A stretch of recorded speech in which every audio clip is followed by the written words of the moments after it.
Assalamu alaikum wa rahmatullahi wa barakatuh. Ladies and gentlemen, good morning and a very warm welcome to the second annual Trends Dialogue on Artificial Intelligence themed around tech diplomacy in the MENA region. We'd like to present a short video that offers a quick overview of trends research and advisory and the vision that drives our work. In the heart of Abu Dhabi, the UAE capital, Trends Research and Advisory was founded in 2014 as an independent research institution. The objective was to provide a deep understanding and accurate analysis of global issues, ranging from politics to economics and geostrategy to technology. With its ambitious global vision, Trends analyzes opportunities and challenges associated with developments and phenomena of interest across political, economic, strategic, cultural, and technological dimensions. It publishes studies and research in various knowledge domains and offers high-level consultation services. Trends has achievements speak for themselves. Over 1,000 research papers published on its website across its 15 research programs, more than 1,000 articles and studies featured in external research, academic and media sources, nearly 40 original books in Arabic, English, and French, and over 100 translated books in 16 languages. Additionally, it has issued dozens of editions from various scientific series covering multiple interests. Trends has conducted more than 100 opinion polls and delivered over 80 consultation studies for its partners and stakeholders. Trends has emerged as a global platform for scientific and academic dialogue. It has organized and participated in hundreds of events, including conferences, seminars, panel discussions, lectures, and workshops across different continents, bringing together experts, thinkers, and officials from diverse cultures worldwide. The center has signed over 300 partnership agreements with international and regional research, academic and knowledge institutions to serve its research objectives. As part of its comprehensive vision, Trends Research and Advisory is dedicated to preparing a promising new generation of researchers. It has organized over 100 training courses for its partners worldwide. Coinciding with its 10th anniversary celebrations, Trends launched the Trends International Training Institute in August, serving as its training arm. At Trends, we believe that knowledge is power and that dialogue is the key to addressing global issues. Through our participation in dozens of international book fairs, we continue our mission to spread knowledge. With our physical and virtual offices extending from the Americas in the West to the far reaches of Asia in the East, passing through Europe and Africa, Trends has become a global platform for constructive academic and scientific dialogue. Trends Research and Advisory, a partner for a future built on knowledge, dialogue, and innovation.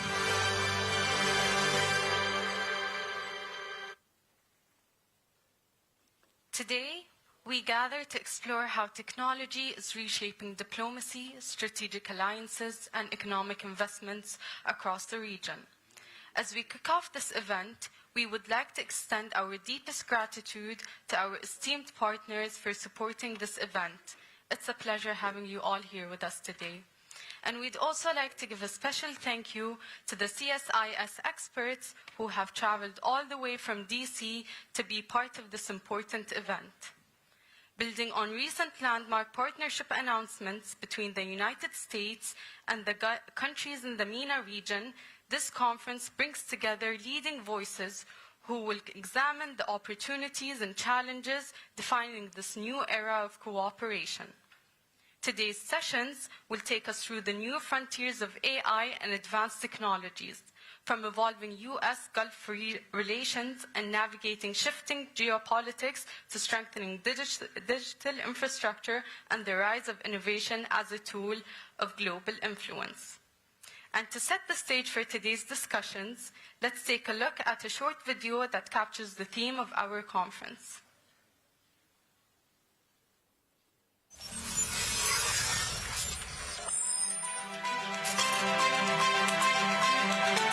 The world is shifting.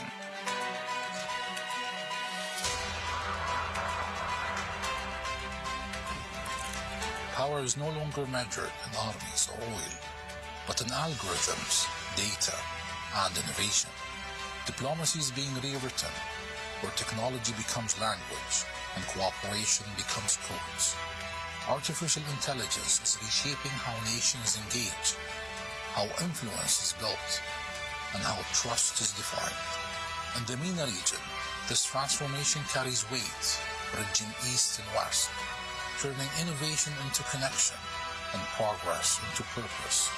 Because of this new era, technology is not just a tool, it's a voice, a force guiding dialogue, driving alliances, and shaping the future of global diplomacy.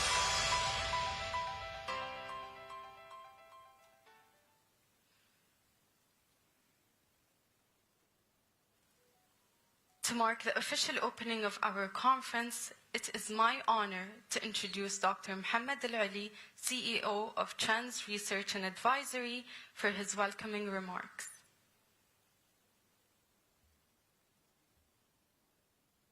Your Excellencies, distinguished guests, ladies and gentlemen, good morning and welcome to Trends Research and Advisory. It gives me great pleasure to open the second annual dialogue on artificial intelligence, which gathers an exceptional group of leaders, decision makers, and regional and international experts to discuss the expanding role of technology in reshaping diplomacy, strategic alliances, and investment across the Middle East and North Africa. Last September, we convened the first annual dialogue on artificial intelligence in Tokyo, Japan, in partnership with the Research Center for Advanced Science and Technology, RCAST, at the University of Tokyo.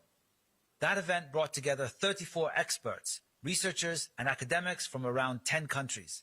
Its outcomes underscored the urgency of developing a comprehensive global framework for AI governance, one that addresses ethical, legal, and social dimensions, and of enhancing international cooperation to establish shared standards, ensuring the responsible use of this transformative technology.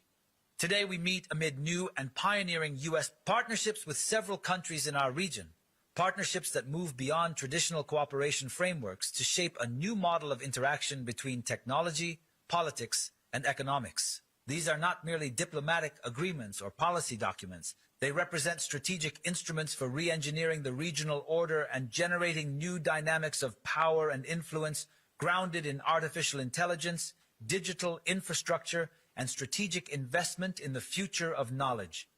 We are living in a time when the rules of the global game are being rewritten at unprecedented speed. Developments in AI, cybersecurity, and the digital economy are no longer just technical domains. They have become tools of soft power that redefine traditional balances of influence. This is precisely what gives our dialogue today its importance. It seeks to examine how nations can harness these tools to enhance their influence responsibly, without turning technological power into a source of regional or global instability. Throughout this conference, we will engage in in-depth discussions on the evolving U.S. Gulf relations, the role of technology in shaping soft power strategies, and investment in emerging sectors that form the backbone of tomorrow's smart economies. We will also explore the geopolitical implications of artificial intelligence, its potential effects on regional stability, cybersecurity, and digital sovereignty.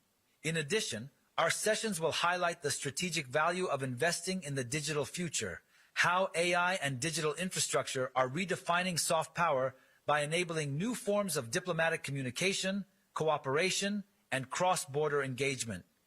We are here to address not only the opportunities these technologies create, but also the complex challenges they bring, from data protection and AI governance to their impact on future markets and employment. At Trends Research and Advisory, we believe that in-depth dialogue, rigorous analysis, and strategic collaboration are essential to understanding these transformations and directing them toward the region's long-term interests. Today's dialogue thus serves as a vital platform to exchange perspectives, analyze emerging policies, and envision future scenarios for sustainable and effective cooperation between our region and its international partners.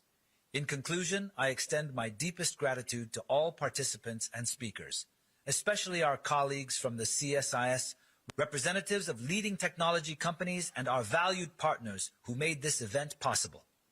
Your active engagement today reflects a shared commitment to keeping pace with global transformations, investing in technology for development, and building a more stable and prosperous future for our region. I wish you all inspiring discussions, innovative ideas, and insightful exchanges throughout the day, conversations that will help shape the next phase of regional and international cooperation. Thank you.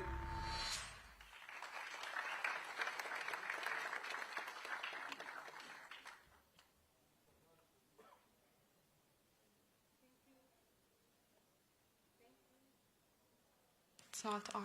Okay. Thank you, Dr. Mohamed, for your inspiring words and for framing the vision that guides our discussions today. This video was AI generated. We are deeply honored to welcome His Excellency Dr. Mohamed Al-Kuwaiti, Head of Cybersecurity for the UAE government, to deliver the keynote address.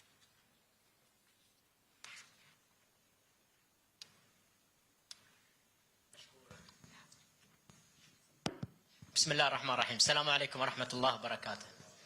I wish I can create something similar to this nice AI, so I don't take the effort of actually addressing this great audience. Your Excellencies, our distinguished guests, again, you really made great change by coming here.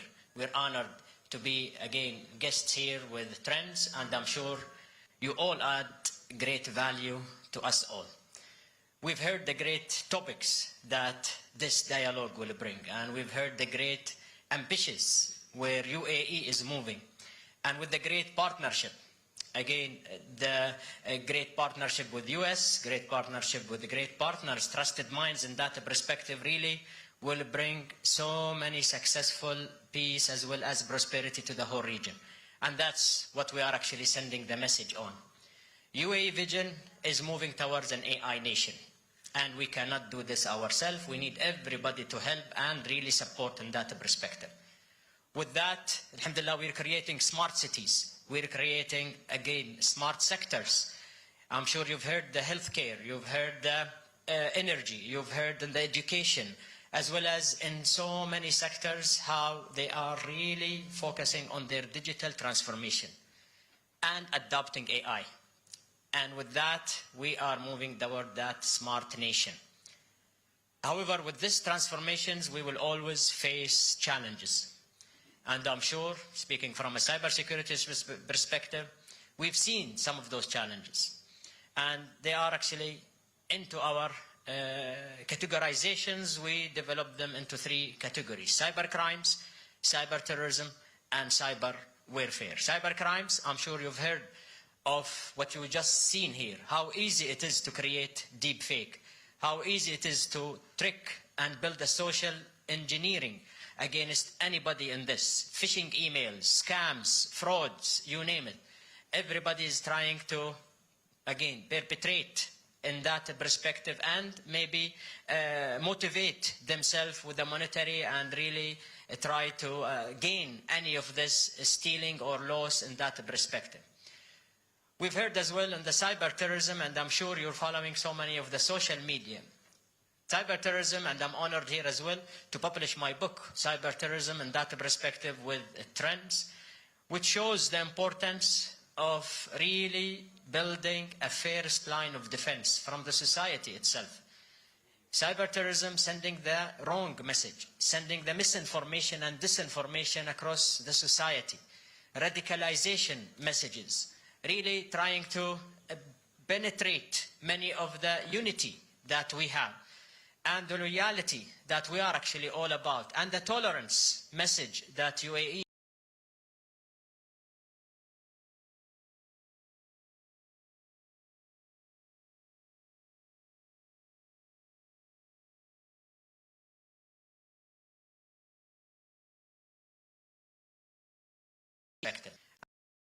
doesn't matter. I'm sure lately of cyber warfare across so many events happened again across us.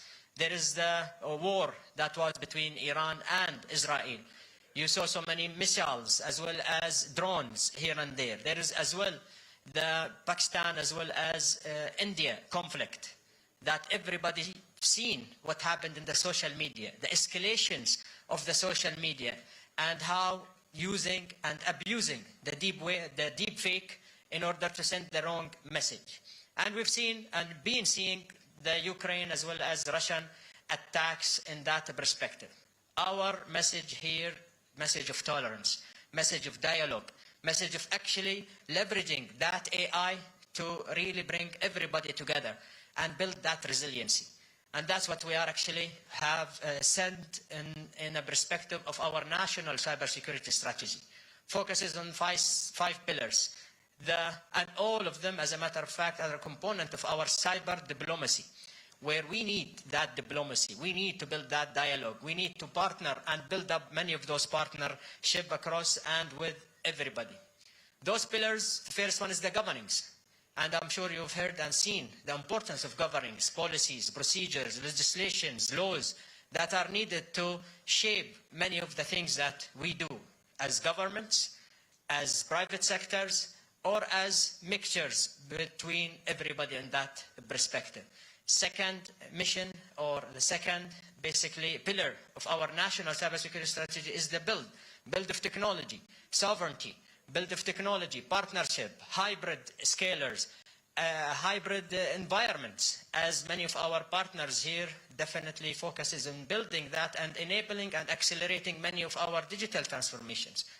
Then comes the mission that we are really focused on, to protect and to defend. We need to protect those critical infrastructure. We need to protect those data. We need to protect everybody who uses those critical infrastructures. It is the essence of our life. And here we're referring to the critical infrastructure of energy sector, of healthcare sector, of aviation sectors, sectors we use in a daily basis, which really very important to protect them and the send of message of resiliency. The fourth pillar is innovation. UAE is well known about those great minds, inspirational thinkers, partners who are really working together in order to become that number one, that smart nation. And the last pillar is the partnership. We cannot do any of those four pillars and more except with this great partnership. And we've seen the power of partnership. We've seen that knowledge is power, definitely. How we create that knowledge is by really correlating many of these data. These data needs infrastructure. This infrastructure needs security and protections. And the most important thing is a human being. The centric of our all mission is the human being. We need to really spread the awareness of cybersecurity across the community, as we are in the year of community, and the next year is the year of family. All of these sends the message of people. We need to empower those people with this great dialogue. We need to bring everybody in that aspects with those technology. It's really not only from the investment, and I'm sure you've heard the great investment UAE is doing, but also from the diplomacy, from the great relationship that we build across private sectors, as well as public sectors and people. And that's why we called it the 4 Ps, public, private, as well as people partnership. We cannot do this ourselves. We need everybody to help us in shaping the future of UAE and the region as well. So thank you, Trends, for this. Thank you to the partners for being with us, and let's use this platform as well. Thank you.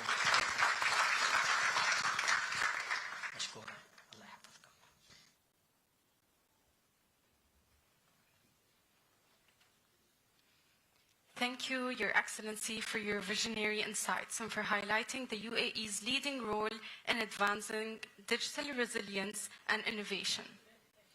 We now move to a fireside chat featuring Mr. Zayed Jamal, Managing Director of Google Cloud for the UAE, Levant and North Africa, in conversation with Ms. Riazi Al-Hosani, Head of Media and Communication Department here at Trends Research and Advisory. And they will be discussing how AI is redefining both business strategy and international engagement.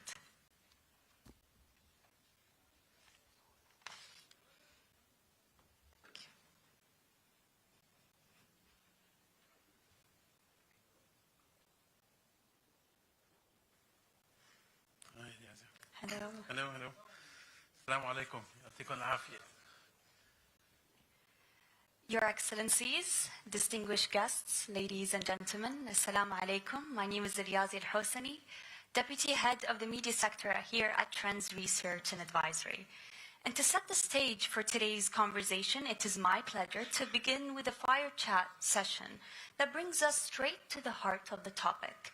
I am honored today with Zayed Jamal, General Manager at Google Cloud here in the UAE, Levant, and North Africa. Hey, Zayed. Hello, Yaza, thank you so much for having me. Thank you so much for being here with us. I'm going to dive right into the conversation today. And the first question I have for you, Zayed, focuses more on tech diplomacy and regional transformation. So as the MENA region today is rapidly embracing many AI and digital innovations, how do you see technology reshaping the way nations are today collaborating, building trust, but also engaging diplomatically? Excellent question. Let me start by first acknowledging, and I think everyone agrees with me, that technology is rewriting the operating manual or the operating system for international relationships across MENA, and shifting the center of gravity from traditional, I would say, hydrocarbon relationships and alliances to actual tech diplomacy. In today's world, nations' resilience and nations' influence is no longer measured by its traditional assets.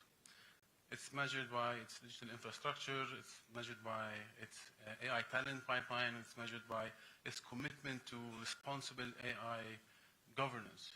And if I look at each one of them, on the digital infrastructure, the public-private partnership has been a key importance in this area. And Google Cloud is committed to providing governments with the best-in-class digital infrastructure to power their digital and AI needs. And in UAE, for example, we're very proud with our strategic partnership with the Cybersecurity Council. This is a key initiative for us to support and help the UAE's key role as a leading global player in the cybersecurity AI innovation and education. When I look at the AI talent, I'm sorry if there's a glitch in the mic. On the AI talents, it's imperative now, it's very necessary that governments and nations cultivate the AI local workforce. And it's very important also for governments and nations to start moving from just merely using global AI services to actually be creators of its intellectual property, and ensuring that with these AI services that are created are tailored and customized to their local cultural and linguistic needs. And in the commitment to governance, I think this is very critical. If you establish the trust through fair, fast, clear commitment to governance, you give the social sort of license to companies to start innovating and creating at scale, and you give the citizens and residents the confidence to adopt. So I think these are the three main pillars I think that technology is now supporting. We'll move on to the next question, which basically focuses more on Google's regional strategy and its impact and resonance. So Google has launched several major initiatives here in the region, from the AR Opportunity Initiative to expanding it more onto the cloud infrastructure. How do these projects fit into Google's long-term vision for supporting digital transformation, but also economic growth here in the MENA region? Let me split it into two sections. Let's talk about the initiative. I'll give you some recent stats from a research done by Public First. AI is planned to contribute to around 298 billion dirhams for the UAE economy by 2030 and around 727 billion for Saudi. But this study revealed something really interesting and exciting. While the majority of the businesses, 87%, agree that AI plays a pivotal role in advancing the AI economy, more than half the workforce, 52% in UAE and 57% of the workforce in UAE, in Saudi, believe that they're unable to utilize the full capabilities of the AI due to the deficit in skill set. And addressing this gap is the core of the AI Opportunity Initiative. So this is a long commitment to us. We understand and we believe that the population in MENA is the biggest asset, and we want to be responsible and have our share in supporting the reach of these digital skill sets. So since 2018, we've already trained more than 3 million people across MENA. And in October last year, 2024, we've launched the AI Opportunity Initiative, which further supports essential digital and AI trainings, funding some researchers, and providing access to helpful AI tools. And also, the AI Opportunity Initiative includes a $15 million contribution from Google.org that will also help making sure that all the opportunities that are created by AI is accessible for everyone. On the AI infrastructure that you mentioned, we are also very committed to providing digital infrastructure that is very much aligned with MENA's historic pivot to knowledge-based economies. Our cloud regions in Saudi, in Qatar, plans in Kuwait, they form the backbone of this digital high compute, high performance, secure infrastructure to power governments and businesses. And in UAE, we've already seen the impact. In 2024 only, using Google AI services in UAE has contributed to $5.9 billion to the economy, which is around 1% of the GDP. With all these digital transformations, this brings me to my next question that talks and touch bases more on policy, regulation, and responsible innovation. As governments in the region here in MENA establish more on AI and data policies, what principles or frameworks do you believe are essential to ensure innovation thrives while maintaining that sense of trust and security, but also ethical standards? We look at regulation and innovation as partners. Okay. When I joined Google, by the way, I learned something that was really exciting, and I find it very much similar to this discussion between innovation and regulation. Like, when I joined, one of the, say, very senior security specialists asked me a question, and I will ask this question to you. Said, in a car, what is the role of a brake? What would your answer be? Stop. My answer was exactly the same, stop. Google's perspective on security and regulation is probably the opposite. Brakes allows us to accelerate more, not actually to stop. Because when you have a strong foundation and you have a very solid braking system, you can actually go faster. Because you know you have a very solid brakes, and when you use those brakes, your car is going to stop and you're going to be safe.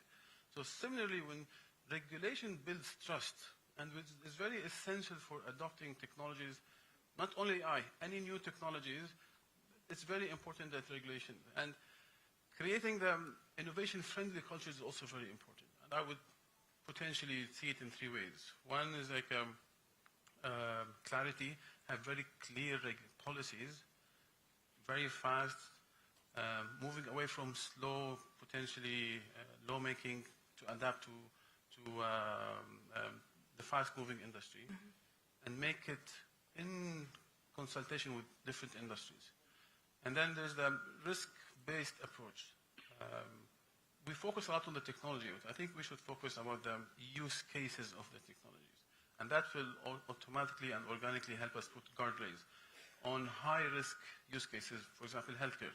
But if I look at low-risk use cases, for example, building an AI-native spam email filter, right? That's a low risk. So it's a use case more than the technology itself. And openness, by promoting open standards, enabling cross-border data flows responsibly, and to invest in open source communities. These all contribute. And what we see is working in different markets and globally is having this policy sandboxing.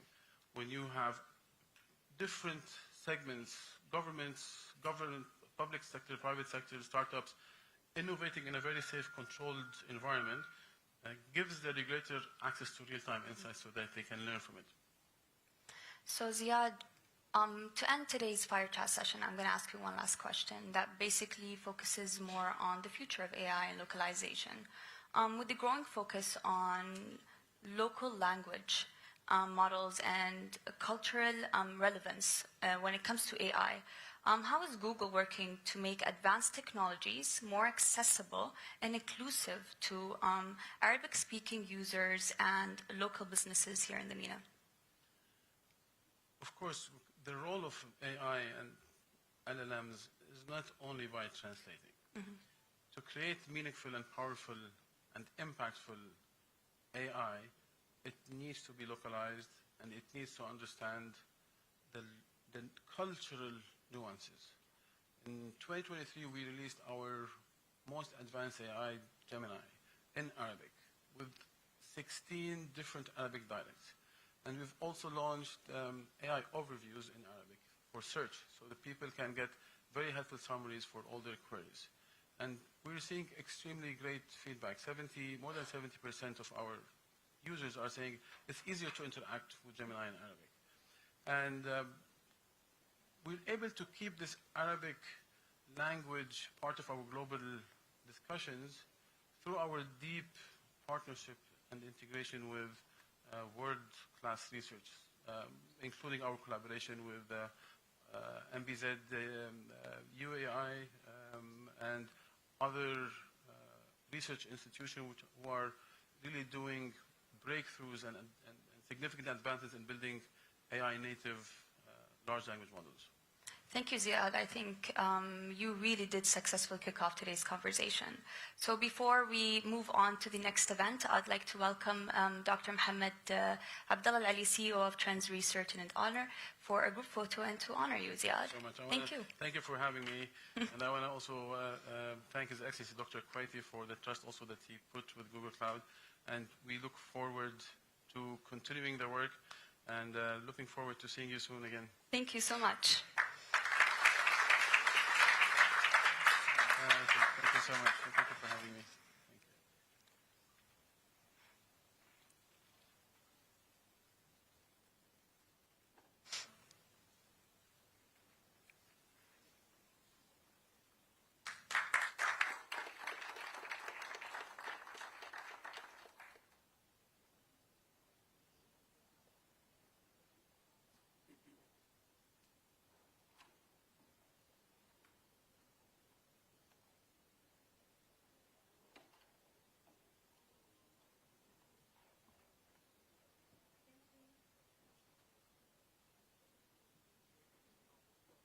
Thank you, Ziyad and Yazia, for that inspiring exchange. Ladies and gentlemen, before our short 15-minute break, please join me in welcoming Dr. Mohamed Al-Ali, CEO of Trends Research and Advisory, and Dr. Tayyib Kamali, Chairman of the Board of Trustees at the Abu Dhabi School of Management, for the signing of a Memorandum of Understanding that highlights our joint drive to connect research and education to the latest frontiers in technology.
We will now take a short 15-minute break before reconvening for panel 1.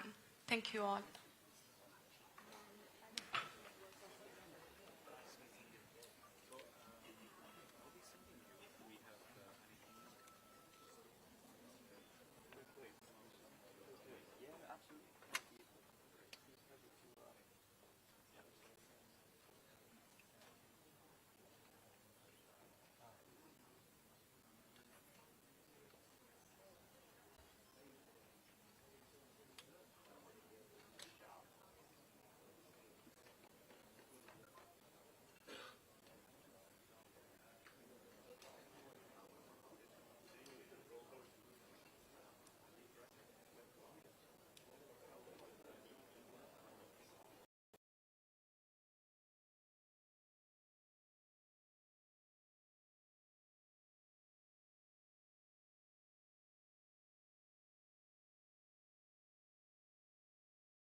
Welcome back, everyone.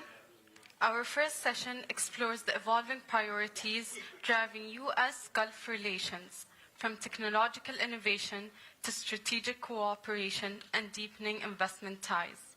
Please join me in welcoming our distinguished panelists, Bilal Saab, Senior Managing Director at Trends US, Munaya Quban, Director, Middle East Program, CSIS, Talal Al-Qaisi, Group Chief Global Affairs Officer, G42, and last but not least, Alexis Bonnell, Head of AI Adoption and Deployment and U.S. National Labs Partnership, OpenAI for Government. Thank you. So much, everybody, for joining me here today. When we talk about the US Gulf partnerships, we're talking about one of the most fascinating evolutions in global relations.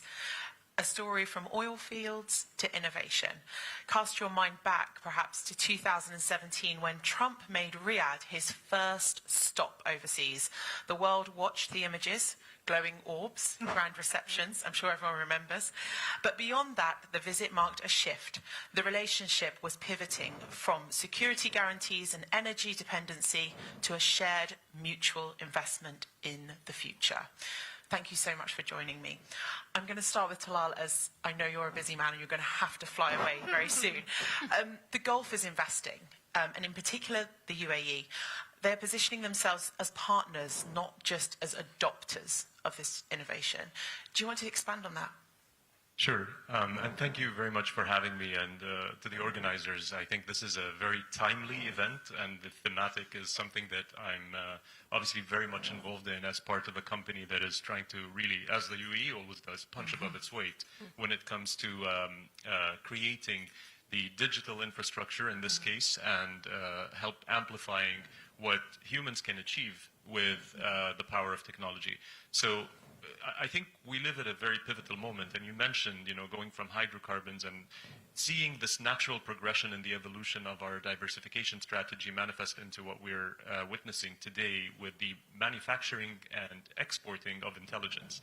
These factories that we're building are somewhat analogous to the hydrocarbon-based manufacturing, and then petrochemicals on the downstream end, taking power generation, taking oil, and then refining it into a very much more useful product. In our case right now, these GPUs are analogous to the refineries, and they are actually manufacturing intelligence. I think we sometimes take that for granted, or we get desensitized to the magic that's happening when we have companies like OpenAI creating these models and exporting these tokens and allowing us to reconstitute that into knowledge and the creation of potentially new knowledge in these areas. And these breakthroughs are going to be plentiful, and they are going to touch on every facet of technology. That's why, rather than just look at GPT as the generative pre-trained transformer, you look at it as it's always been considered a general purpose technology. And we've seen general purpose technologies before infuse every facet of life. Steam engine, electricity. And the analogy with electricity is an important one, and that's where G42 is really focused. Electricity needed a grid. Electricity needed power generation, it needed substations, it needed transmission lines. Similarly, in intelligence, we do need an intelligence grid, and intelligence needs to be accessible the same way electricity is. And even though, I remember Brad Smith, who's on our board from Microsoft, always says electricity powered Lower Manhattan 14 decades ago. Until today, there are 770 million people without access to electricity. We cannot afford that type of digital divide in the intelligence space. And so one of the big focus areas for G42 is to ensure providing equitable access to intelligence globally. And that's the reason we coined the concept of an intelligence grid, to build it in a very similar way to energy, where you have data centers in lieu of substations and connectivity in lieu of transmission lines, and the ability to manufacture that intelligence and not just domestically consume it here in the UAE, but make it exportable. And so that's really the way we look at it, and that's the underpinning, the digital infrastructure that underpins the enablement of AI native societies, which is what we've done here in Abu Dhabi and what we intend to do in other countries around the world. Very exciting, and a lot to pick up on there. I'm going to come to you now, Alexis, about AI. It is at the forefront. How is AI transforming this relationship between the US and the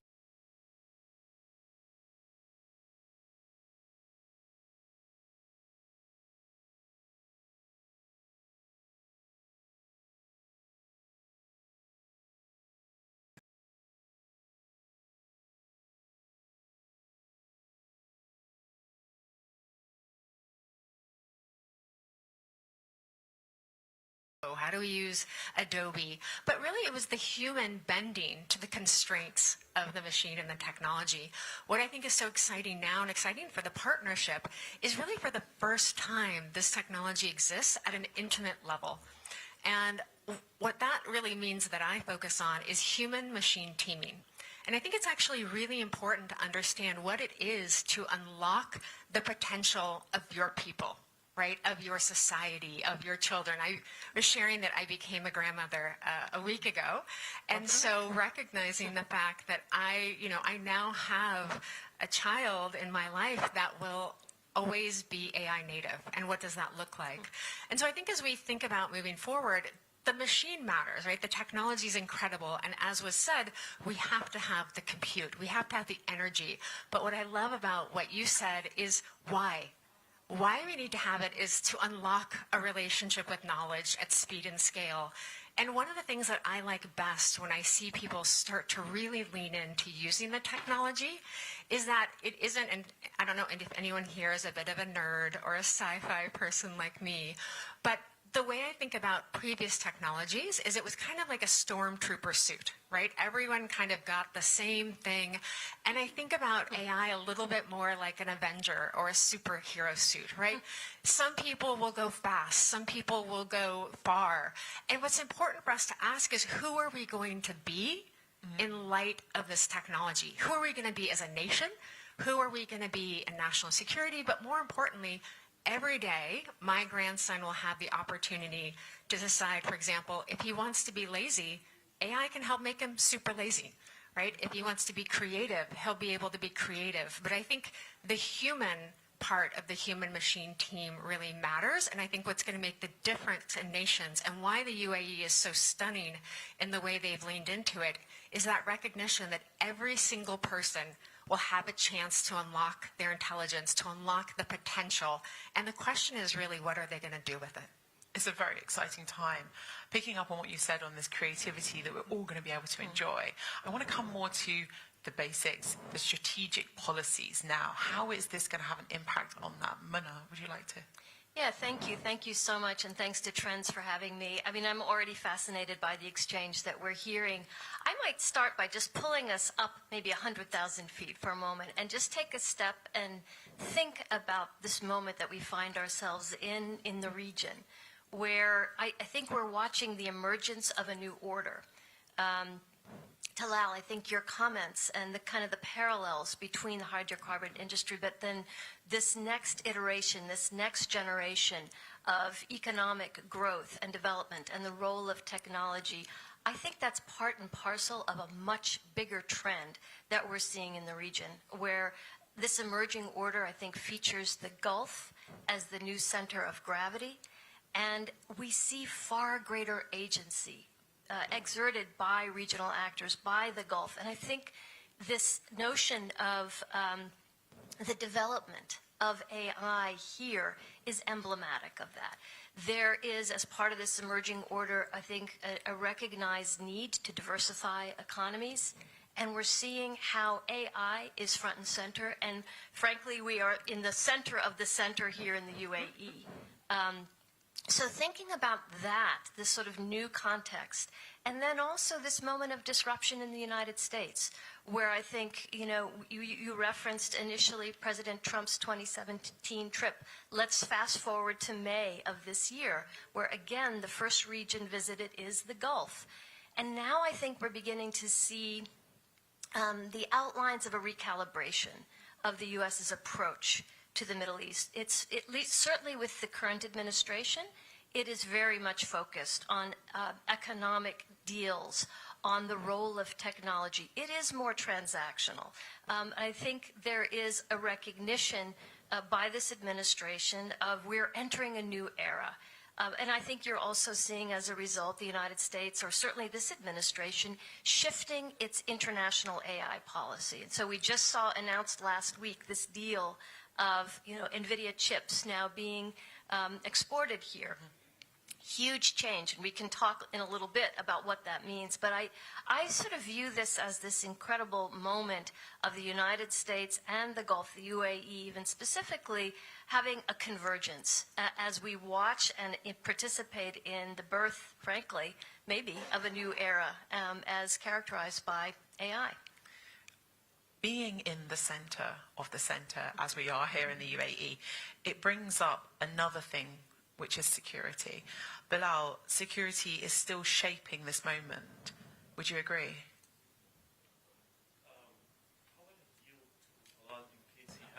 Come back to me since he has a very short period of time. I really want to take advantage of his time as much as possible. Does that work? Or we can. We just pass that question to you. Yeah, let's pass that question to you. Yeah. No, I'll address the security one, but if you want to shoot another one to him. Yeah. Okay, that's absolutely fine. Can you touch on that? Because No. But, so I'll address security in the context of AI, but let me maybe start by picking up on some of the other things that were mentioned here. So we live in an absolutely most interesting of times that have ever faced humanity's existence. You have to take a step back and understand, what this new form of intelligence, that it's not constrained by a biologic substrate, that is adhering to the scaling laws in terms of the more power and energy you apply, the more intelligence and IQ you get out.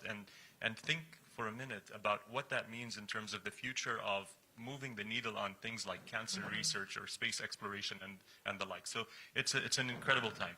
But that also means that this technology is consequential, and I think this would segue into the security component. And that means that, like every other consequential technology, and we have experience here in the UAE of deploying consequential technologies, not just military technologies where the end use is very particular, but nuclear technology, peaceful nuclear energy, that the leadership in the UAE had the foresight in 2008-9 to conceive of and go through a 1-2-3 agreement process that became a gold standard of commitments to non-proliferation and security controls that protect that consequential technology. And that foresight came at a time where AI wasn't even in the line of sight and where hydrocarbons were plentiful. But the mindset of diversification, not just of the economy away from hydrocarbons, but the energy basket, positioned us in a way that created the moat we have today that capitalizes on the comparative and competitive advantages that the UAE has always capitalized on. And this moat is what I think ensures that companies and big hyperscalers or model developers are gravitating towards the UAE. Because I can tell you, based on the deployments that we've had in the US and Europe right now, energy is the single most critical ingredient that is the most difficult to find, especially near brownfield facilities that can be off-taken quickly. And so that's where a campus like the one that was announced during President Trump's visit of 5 gigawatts of capacity that this country has dedicated towards AI in a 10 square mile radius vicinity is very unique and creates a center of gravity. But that needs to be protected, similar to what we did in nuclear. And we've created a concept of a regulated technology environment to protect these technologies from the risks that the US government perceive as the most important, risk of diversion and the risk of access controls in particular, and KYC as well in terms of how to access these systems. And that's very, very difficult to do on both a physical and logical security basis. But I think we're very well positioned and we're ahead since we've already deployed AI infrastructure that's regulated over the past 2 years. So it's not a new paradigm in the UAE, and the security and control situation is not something that is foreign to us. It is something that's central to the design and implementation of these types of deployments. Yeah. Great. That very nicely complements what I was going to say. First of all, yes, thank you so much for moderating. I really appreciate it. Mona, what an honor to be with you. And Alexis, thank you for flying from the United States. Talal, my old friend from D.C., we lost you in D.C., but I know that you're doing great things in here. I hear these conversations. I read the news about the depth, the richness of the interactions between Americans and people in the Gulf in the fields of emerging technologies. And frankly, the immediate reaction is I get jealous. I get jealous because in my field, I don't see that depth. I don't see that richness. I don't see the co-development. I don't see the partnership. I don't see the daily interactions, and obviously my field is defense and security. It doesn't mean that it hasn't evolved. Certainly it has, and for the better in some sense, but it's not where I want it to be. Obviously, you can blame me as being ambitious, and I have a very high bar, but why not? If you are making all these strides in emerging technology and AI, frankly, a lot of issues that are quite sovereign, right? It's not just commercial. This is pretty significant stuff, strategically significant. Then why not make the same strides in defense and security? I mean, this relationship between the United States and the Gulf states, which is now, what, like 75 years old? They had such a head start in developing all these things, except that only for the past few years, you've seen such an acceleration of and maturation in the relationship when it comes to technology that for 75 years we never saw in defense and security. And so you wonder, why is that the case? Why can't we do so much better on issues that are so fundamental to the relationship, where it all started, by the way? You know, we protect you, and you help us out with the international economy when it comes to oil prices and so on and so forth. Now, of course, oil has been replaced with AI, but the fundamental question of protection that Talal was talking about is still there. You know, back in the day, we used to talk about how do you protect critical infrastructure with oil facilities and desalination plants and so on and so forth. That question remains to this very day, obviously. But now, you got to protect data centers, digital infrastructure, AI infrastructure. So you're adding to that list. So as much as emerging technologies and AI and all that sort of stuff has become sort of the driver of the relationship, look, I'm here to tell you the bad news. The anchor remains security and defense. Because without security, none of this is possible. I don't need to remind you of what happened in September 2019. The world was in shock when Aramco was hit. Imagine a similar scenario in a facility that is related to AI. Any cooling center, any data center, anything that's related to the architecture. So the bottom line, as much as we try to ignore that conversation, or as we try to hide it, or try to sort of put it under the rug, the bottom line of that relationship remains anchored in defense and security. And I'm comforted by the fact that it has evolved, but to the point where I want it to be, absolutely not. I want it to be precisely as mature and as developed as it is in the fields that these wonderful people are talking about. And we can talk about those ingredients later on, which obviously this is my bread and butter. This is what I do 24/7.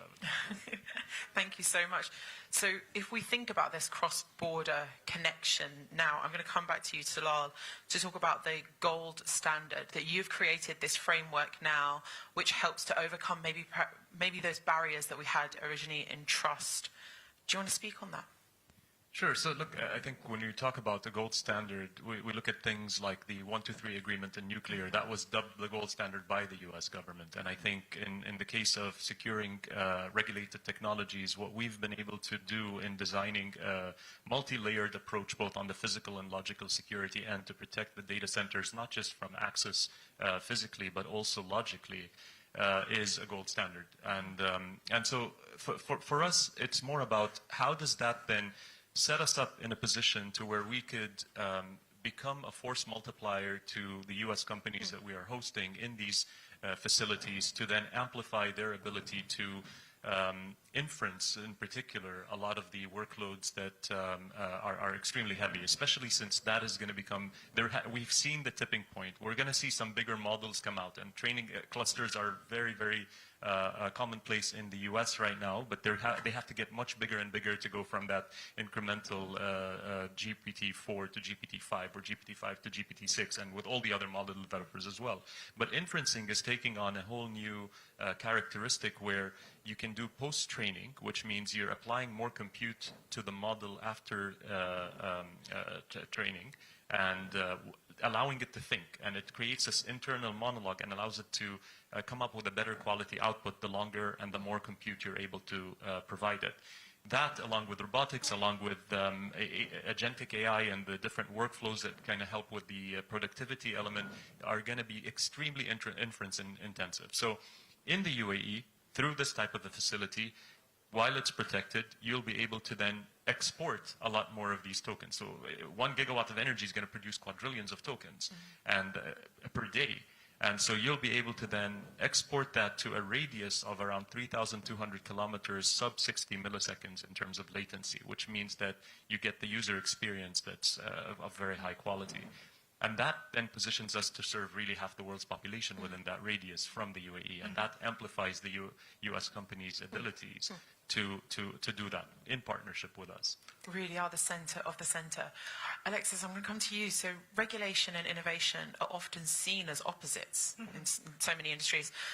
How can governments now craft a smart policy that protects the citizens as well as not slowing down progress? You're hitting my spicy topic, and I'm going to blend a few things together. I think, ironically, one of the things I'm most excited about is how AI can contribute to regulation and policy and play a role there in speeding, in speeding things up. I think it's interesting for me, prior to being at OpenAI, I was the Chief Information Officer for the Air Force Research Laboratories, which serves Air Force and Space Force as far as future technology. And before that, I had been at Google. And someone asked me once, what was the difference between being at Google and being at the Air Force Research Lab? And I said, Google understands that time is the ultimate weapons platform, and DoD doesn't. And so when we think about this future state, we really have to confront the fact that three things fundamentally changed in the last 5 years. The first is that the change horizon shrank from a 5 to 15-year average down to a 5-month or less. And so what that means is that we are all now in the business of managing change. The second thing that meant at a human level was that each of us are making 5 times more decisions than we made only 5 years ago. The most important thing is we are adapting to that change. We are, making more decisions with more information than has ever existed in human history.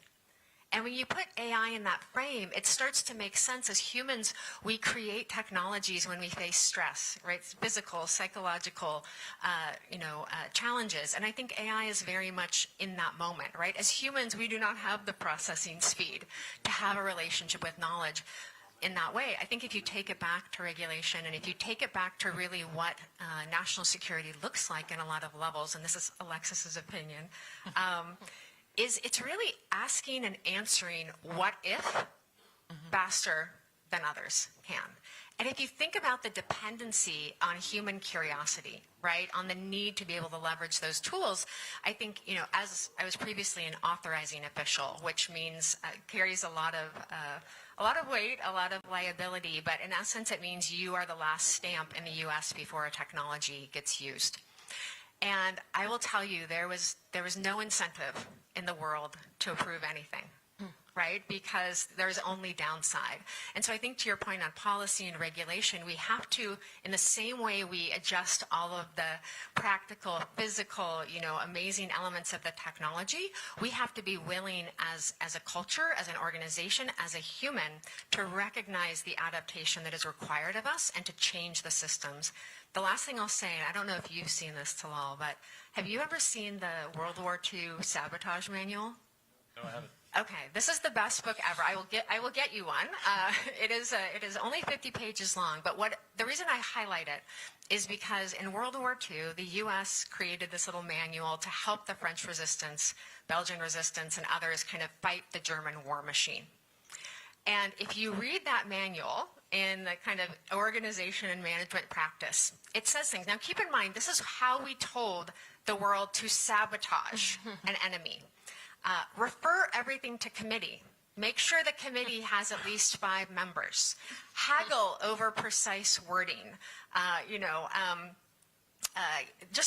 And if you read it, it is an irony for us now, right? Because there's so much about our policy, about our bureaucracy that is literally in a sabotage manual. And I think when you can actually put that in front, when you can look at it, it gives you this tool to say, the way we're approaching this is sabotage. What would it look like, right, to approach it in the idea of potential, to approach it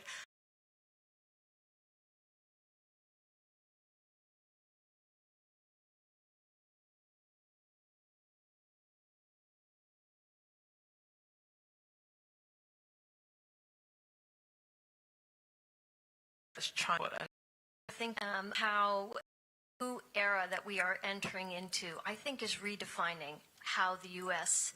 partners with the Gulf, with the UAE. I think arguably in the old world of hydrocarbons, it was almost literally extractive. And it was kind of unequal and top-down. When, Talal, you talk about the UAE and these data centers being a force multiplier for U.S. companies, I think that highlights a very different way of working. It highlights a focus on collaboration. It highlights kind of, again, to my mind, this new era that we're in, which is marked by enhanced agency and power here in the region. And it is on the U.S. to sort of also navigate. And I think, Bilal, your points about defense and security are well taken. I have more sobering comments I want to make maybe in the next round. But I do want to say, as I'm listening to this conversation, to me, it's really exciting to think of U.S. engagement in the Middle East as being defined by creativity, innovation, exploration, collaboration. It is a sea change from how we have engaged. I'm speaking as an American in the region, in a region in which in the United States, the Middle East is often associated with conflict, with suffering, with all kinds of challenges and problems. Those challenges and problems are there, but I think the extent to which we begin to think of the region as a place where there is creative problem solving that's being done and where AI is playing a key role in that, to me that is enormously exciting to think about. I'm excited to come to you now, Talal. Can you just outline what you see this vision to be over the next decade? Yes, I'll do that by also reacting to what Mona just said, because it really does resonate. And I've seen this from multiple different vantage points throughout my previous life at the UAE Embassy, 9 years in Washington, D.C., then at the Space Agency, where we were able to demonstrate again that we had not just the vision, but the execution prowess to send a probe to Mars and have it ready in 6 years to launch and reach the Martian orbit by 2021, our 50th year anniversary. So that's no different in the ethos we've approached the AI realm in. And AI didn't just start 3 years ago when ChatGPT first came out, or 4 now. It started way before that. And not even when the Minister of AI was announced in 2017, like Sam said before, AI was cool. But even way before that, when we started investing in companies like AMD and then acquired Global Foundries, and Mubadala had that stake, and still this day have that exposure. So we've thought through not just AI, but technology more broadly for a very long time. And when we look at where we are today and what we can accomplish here in the UAE, as I mentioned at the beginning, we can't afford there to be a digital divide the same way there was this energy divide that caused what we see today in the global south. And prosperity is a function of having access to energy, and access to energy is missed by 770 million people. If you add the internet to that, it goes up to around 2.9 or so billion people. And if you add the non-digital native, digitally skilled individuals that there are globally, you get to 3.9 billion, half the world's population that can't even benefit from AI if we don't close those gaps. So it's not just about what we do in the UAE that's important. We have a responsibility as a country and companies in this country that are going to be trying to punch above our weight to extend that to other countries. And it's easier said than done, because each gigawatt of capacity that's required, AI data centers, is anywhere between $30 and $50 billion. And we're talking about 5 gigawatts over here, but what's needed globally to be able to serve AI in an equitable fashion for equal accessibility is over 100, sometimes in some estimates, 500 gigawatts of energy. And globally, in terms of AI data center capacity, there's only roughly around 60 or 70 gigawatts today. So to close that gap, it's trillions of dollars. No one company, one country, or one individual in the world can do this on their own. And that's where really the partnerships come in, and what the UAE can bring to the table, to your point, Mona. More so than just being a transactional partner or looking for a security guarantee here or there. It's really amplifying the mutual effort and benefit of extending into this new paradigm that we call the technology age. As such a technology age is literally, we're on the forefront right now, but there's still lots and lots of challenges to overcome. Alexis, you've spoken before about how it's good to have this technology, but it's more difficult sometimes to get people to actually adopt it. Yeah, I think one of the most interesting things about what I get to do is watch humans, in essence, expand their potential, but more importantly, go on this journey with technology. And I'll give you an insight that came from my research prior to joining OpenAI. As I was taking a lot of different cultures, different groups through learning AI, I saw two interesting behaviors. So the first was that oftentimes the more someone's identity or ego or their sense of value in themselves is tied to knowledge, and especially certifications, degrees, PhDs, actually the more likely they are to want the machine to fail. Right? Because it's actually a way of manifesting that, like, I'm still valuable. And so with that type of group, you actually have to take them through and say you are valuable. You're actually able to exercise your expertise and your experience, and that the fact that Talal and I and Bilal and Mona, we will all query in completely different ways because we are completely different people. That is not a bug, that's a feature. Now, on the flip side, I was shocked by who was naturally good. The best natural queryers in the sense of starting with maybe a very basic kind of Google it type search, all the way up to being really high curation, very specific, high context, really effective querying. Does anyone want to guess? Who is the group? There's some in this room right now. Who is the group that is the best? I know because you told me backstage. Any thoughts? Mothers. Mothers, and this is really important to reset our thinking, right? Because we often think that in terms of technology, it's got to be a coder or an engineer. Like, that's who's going to be best at it. And I'm here to tell you, moms, it's us, and this is why. Number one, as a mom, you might be used to saying, like, let me ask that question in a different way. You may also be used to knowing that you're not getting the full story. Right? But the most important thing is, as like Talal actually mentioned, is the mindset. Meaning that moms, as I watch them kind of use AI, they would ask a question, and if they didn't get the perfect answer, instead of saying, oh, this machine is stupid, it's not useful, they would say, I'm sorry, what I was trying to do was this, right? And what they would do is take themselves on this iterative journey where they were learning and becoming quite effective at querying, and at the same time, the AI was learning them, right? It was understanding and adapting to them. And so I really challenge us to think and to put aside assumptions about who is going to be good at AI, right? Who is going to be great at it, and really understand that there are these unique skills that are quite human that actually are going to become a critical part. In fact, this was so impressive to me that I did start to go to the Department of Defense and say that I felt like we should be training military spouses to be prompt engineers, right? And I still feel that way. That's great. Thinking about security again, going back to Lal, security and technology, should they now be treated as one ecosystem if we're bringing in all these different minds into one space? Oh, no question. No question. It always has been, frankly, but now it's just becoming clearer and clearer that the differences between the two are absolutely blurred. Mona used the term top-down to describe the old model of cooperation between the two sides. I mean, sadly, this is precisely what applies to my world. And boy, do I want to once again graduate to what they just have been describing. I feel like every time I pick up the mic, folks in the audience are going to notice the contrast between my negativity and their positivity. I'm going to get negative in a minute, so don't worry. I'm like a Debbie Downer here. But look, it's important still to come up with an honest diagnosis of where we are in defense and security so that we can actually move forward. Why am I interested in the word top-down? Because, look, if you asked me several years ago, would I ever see countries like Bahrain and Kuwait being given privileges of a major non-NATO ally status? Or the UAE being a major defense partner? Only India in the entire world is a major defense partner of the United States. Or the Qataris just very recently receiving defense guarantees from the Trump administration. By the way, never in the history of U.S. Gulf relations. And probably sometime next week, you're going to get the same exact thing with the Saudis. So a lot of stuff is happening at the high level, at the strategic level, top down.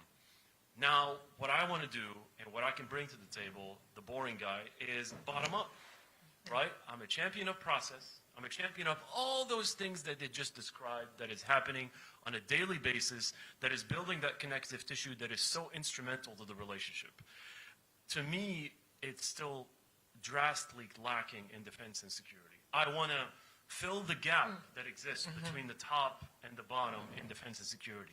Those institutions, that those consultative mechanisms, those things that go way beyond training and equipment, right?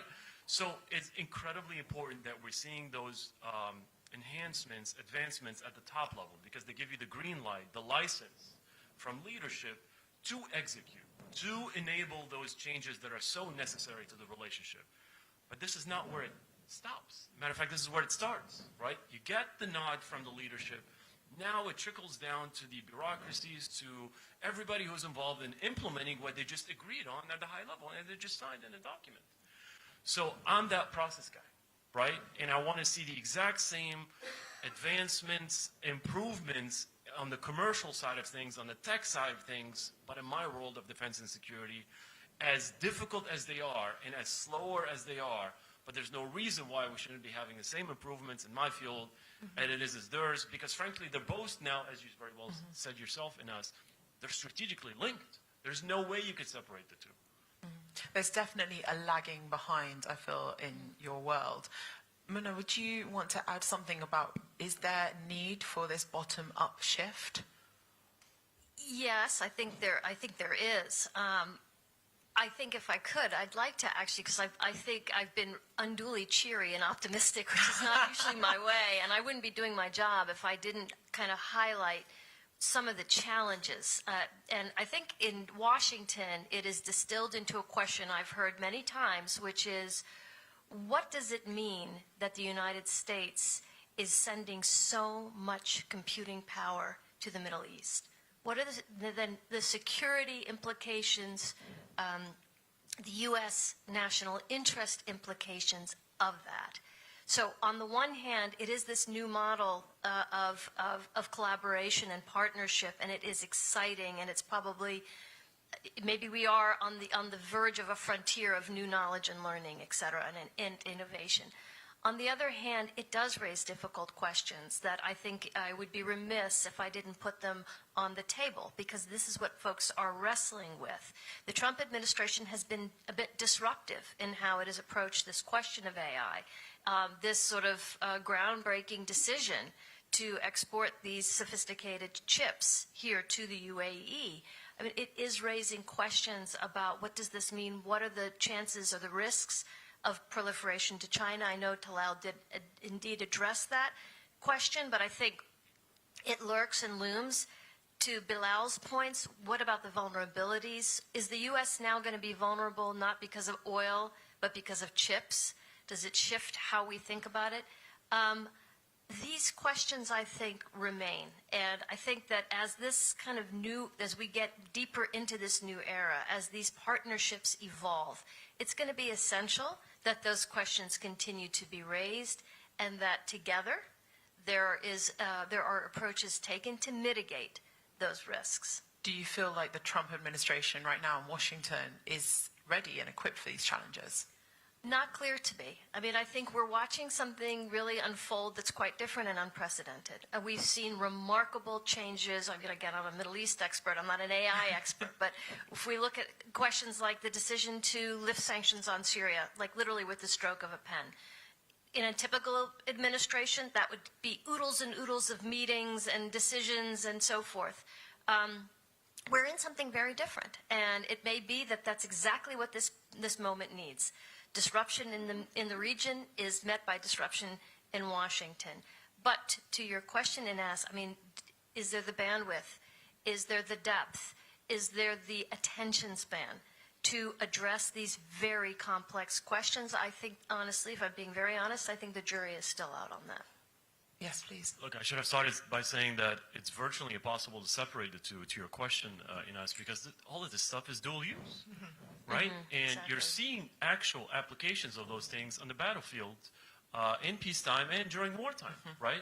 So peacetime, you're seeing what kind of advancements AI has made in the maritime domain, right? NAVCENT now, it's integrated that technology into its maritime operations in those waters to try to police as much space as possible. So that's actually real. It's not theoretical, right?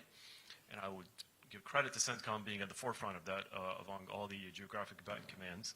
But then, of course, you saw it, unfortunately, obviously with some concern, obviously, that stuff being used in several wars now, whether it's Russia-Ukraine, and of course Israel-Gaza, Israel and Lebanon, so instrumental to targeting. But then, of course, it brings up a bunch of questions, moral, ethical, regulatory, and so on and so forth. So, look, at the end of the day, just like any other technology, I mean, it presents challenges and opportunities, and it's up to the user to find the right balance between the two, obviously. Would you agree, Alexis, that it's down to the user then to find this balance? I do. I mean, again, I think the question of our age is actually who are going to be in light of this technology. And so if you're a military leader, who are you going to be? We have these moments, I think in the past historically, for example, when nuclear destruction became possible, I think the country really had to ask, who are we going to be in light of this power? And so I think that this is something that exists at an individual level, at a societal level, at a community level, at a country level. And like many things, it's going to come down to the quality, the character, the conversation, the cooperation. I'll give an example of something that I found really fascinating. Sometimes I get to run a lot of tabletop exercises with AI, and particularly, in my past in defense. And one of the things that was most interesting, and this has a very direct parallel to education in school as well. Oftentimes, this question of how do we have to modernize education? And imagine getting an assignment. Typically, you go home, you write it, you bring it in, you turn it in. One of the things that we're seeing teachers do now is give the assignment, let them use AI, but they come back the next day and they actually compare the queries that they used. And if you think about that, what an incredible conversation when you start to say, Mona, why did you ask that? Or why did you include that request? And so I think if you go back now on the defense side, and you start to see things like, different scenarios or wargaming or optionality at play, imagine not only being able to share the GPUs, et cetera, but to learn from each other, to sit down, for example, with, UAE counterparts and say, here's a situation, here's something, a scenario. Now let's each go to AI and see how we'd approach it. I think one of the most exciting and interesting psychological opportunities is then to come back and to say, wow, why did you think about it that way? Or why did you seek that info? Or it's interesting that your assumption about X meant Y. And so I think in the ability to query, to compare, to engage, we have a new richness in the tapestry of how we can play out at speed and scale some of these things. And what that means is it gives us the opportunity to share, to know each other better, right? To share and understand values, but more importantly, to do that quickly to the intent of how we want to exist in the real world and the real space. And I actually think those conversations, again, being able to use AI as a stimulant, for that is going to be where a lot of cooperation goes in the future. There really is a multifaceted way that we're shifting the optics in all senses. I'd like to take this moment now to open it up to our audience and to see if anybody has any questions. Don't be shy. Yeah, don't be shy. Oh, the microphone's just coming to you, I believe. Oh. No? Yeah.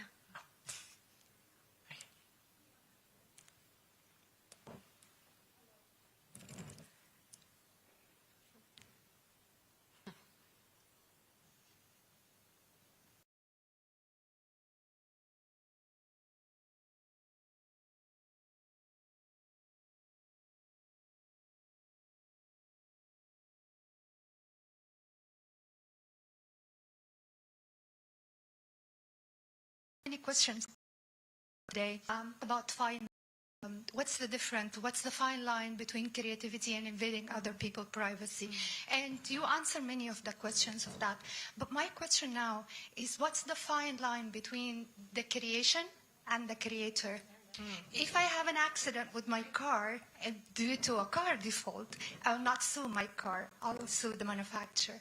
Now, we heard recently in the news about people suing the ChatGPT for encouraging for self-harm and things like that.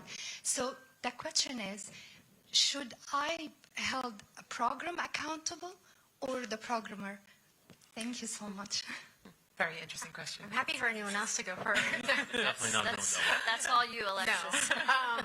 So I actually think this is why I focus so much on the idea of character and choices and awareness. I was sharing with the group backstage that in becoming a grandmother, one of the things that I did recently was like co-author a book for kids on, from ages 6 to 12, which isn't out yet, but is very much about the intentionality of first and foremost, raise a great kid, right? Pay attention, be there, be in their lives. And then the AI, like any tool, becomes a part of how, the life exists and manifests. I think that, I can tell you, being at our organization, when something doesn't go right with the technology, it's devastating, not just to the company, but to us as individuals, right? People who are at OpenAI are there because we believe that AI can benefit all of humanity. And so when it doesn't, or when we learn, it's a devastating moment. And it's also an inspiring moment to say, how can this be better?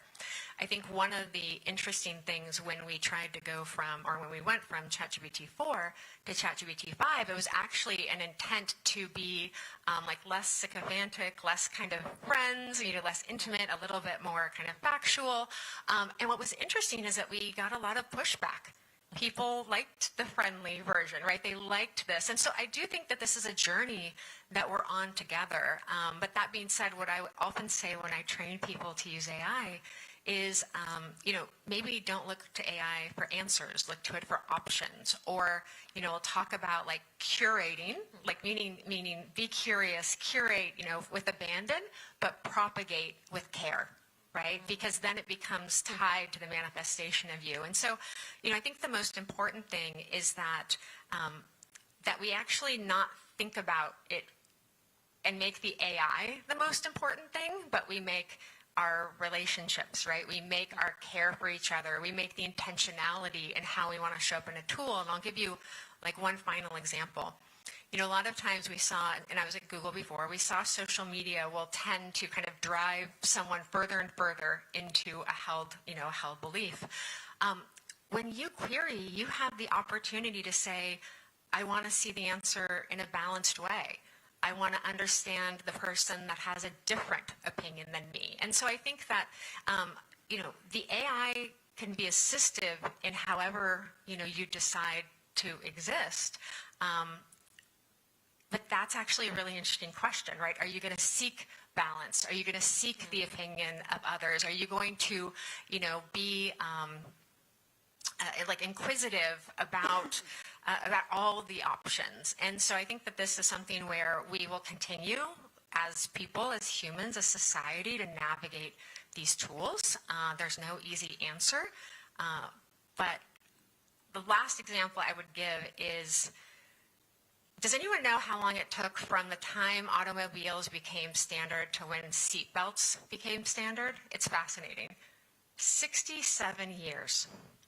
67 years. And I actually think that our ability as people in a society to adapt and actually insist on safety is incredibly fast now. When we think about AI bias, really in a matter of months, as it was raised societally, it was, I'm not saying it's solved, but it was incredibly corrected. And a lot of people don't know what the biggest change was that corrected it.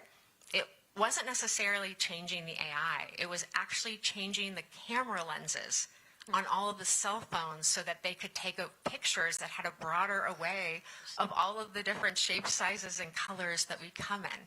But I think, it's good to take a minute, as much as we see these challenging moments, to also recognize how quickly we now can respond. It doesn't take us 67 years. It doesn't need to, right, to solve this. But thank you for the question. Very wise words. Okay, we've got some more questions.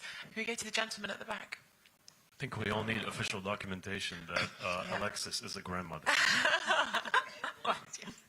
Well, thank you very much. This is Dr. Irfan Al-Hassani. I am economic expert. Well, I've been living in this region, in this country for nearly about 3 decades. And of course, I chase up the progress and developments and the trends globally and also in this country.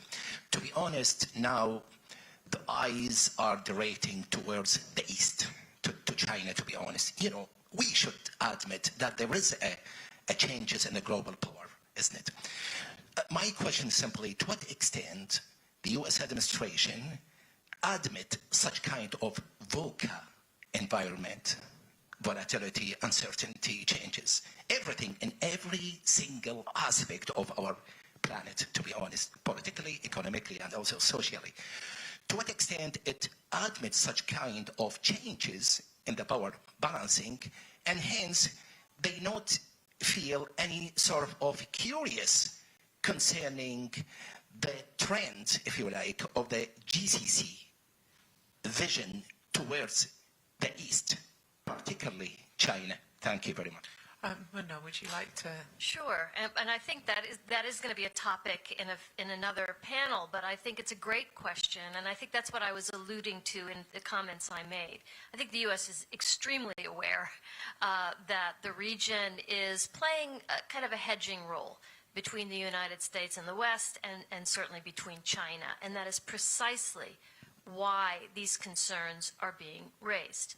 Because I think the worry and the concern is, given the role that China is playing, the increasing role that China is playing in the region, there is real concern. I mean, the battles now, the power battles, are going to be played out on the field of AI. It is perhaps, you know, one of the most powerful technologies known to man.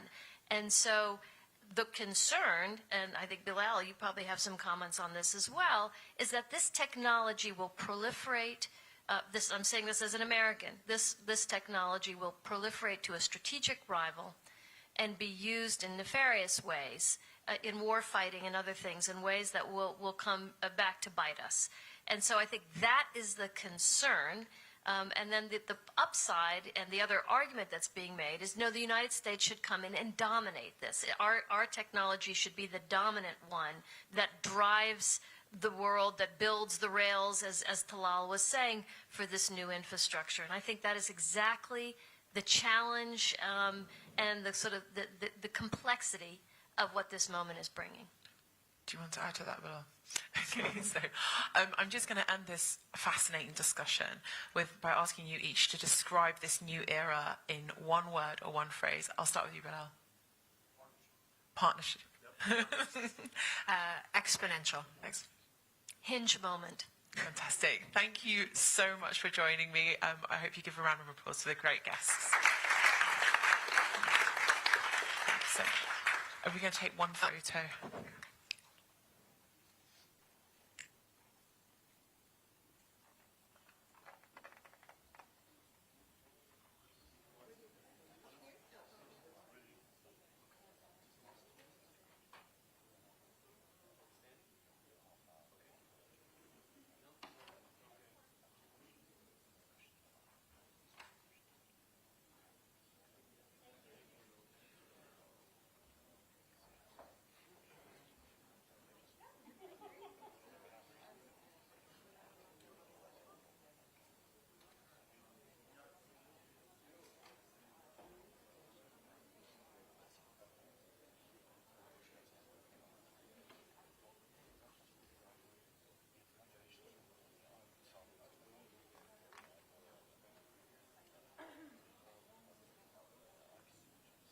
They're not gonna.